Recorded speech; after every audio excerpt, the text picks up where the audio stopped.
Até então, nós falamos sobre todos os processos que utilizam o calor como meio de conservação dos alimentos.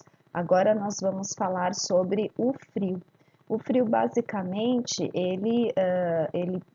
os métodos utilizados aí do frio são refrigeração e congelamento. Então, nós vamos falar um pouquinho mais a respeito deles.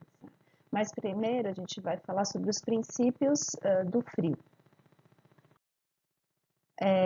Então, provavelmente foi um dos primeiros métodos a serem utilizados. Eu até comentei na nossa primeira aula de introdução à tecnologia dos alimentos que o frio poderia ser usado até mesmo pelos nômades, uma vez que eles poderiam guardar, né, uma vez que eles guardavam os alimentos próximos da água, daquela água gelada, próximos de lagos, né, enfim. E então parece que é um meio bastante antigo. E 1750 já tinham as primeiras referências, né, sobre a produção artificial de gelo. Em 1850 foi feita a primeira máquina industrial, né, para conservação dos alimentos, isso lá na França. E em 1877 foi o primeiro transporte a menos 30 graus. Então, quer dizer, é um método relativamente antigo. E o que precisa ficar claro para vocês é que o objetivo do uso do frio não é destruição de micro-organismos, e sim retardar o crescimento de micro-organismos, ou até mesmo parar o crescimento, mas eu não tenho, né, com o frio não há possibilidade de destruição de micro-organismos. Além disso, retarda as reações químicas, reações enzimáticas, aquelas de escurecimento de vegetais, podem diminuir, né, as reações oxidativas e hidrolíticas dos lipídios, reações de autólise, que é uma reação que acontece bastante com os peixes. Então, resumindo, ela vai diminuir reações que podem contribuir na deterioração do alimento, além de promover o retardo do crescimento de micro-organismos ou até parar esse crescimento. Precisamos tomar cuidado com os micro-organismos psicrófilos, ou seja, aqueles micro-organismos que conseguem sobreviver em baixas temperaturas. Então, todos os procedimentos de refrigeração e congelamento precisam ser muito bem precisa muito bem, né, ser conduzido de maneira correta, uma vez que existem micro-organismos, mesmo em ambientes mais frios, existem micro-organismos que conseguem sobreviver e se proliferar.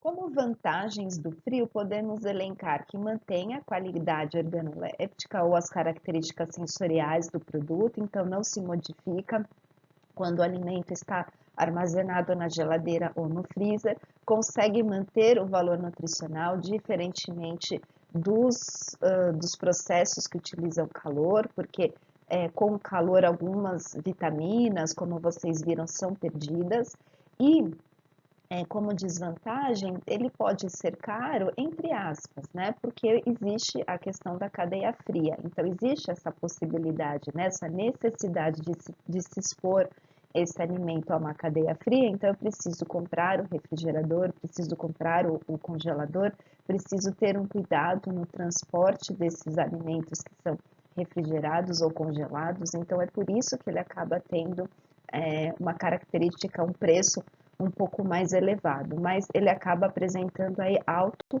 custo-benefício, justamente por quê? Porque você tem muitas vantagens quando se submete, né, quando se submete o alimento à refrigeração ou ao congelamento.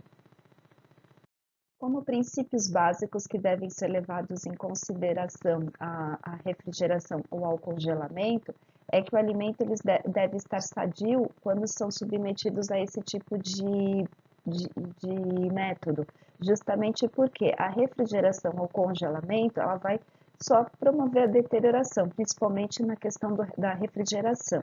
Então, o alimento ele deve estar sadio, porque não é um método que vai mudar, que vai modificar aí as características sensoriais do alimento. E o processo ele deve ocorrer tão logo quanto a sua retirada do pé, então quando acontece a colheita, quando acontece a ordenha, quando acontece o abate ou o preparo, então tão logo quanto justamente para se ter um controle do crescimento de micro-organismos. E como é que se produz o frio? O frio ele se produz pela ação de um gás que ele tem baixo ponto de ebulição e ele é submetido num circuito, né, no circuito fechado, e isso faz com que o gás se comprima, né, haja a liquefação e a expansão desse gás dentro desse circuito fechado, e esse gás, né, produzido nesse circuito fechado, ele tem a característica de retirar o calor do ambiente, né? Então, ele expulsa o calor, ele retira o calor do ambiente, então por isso que fica frio.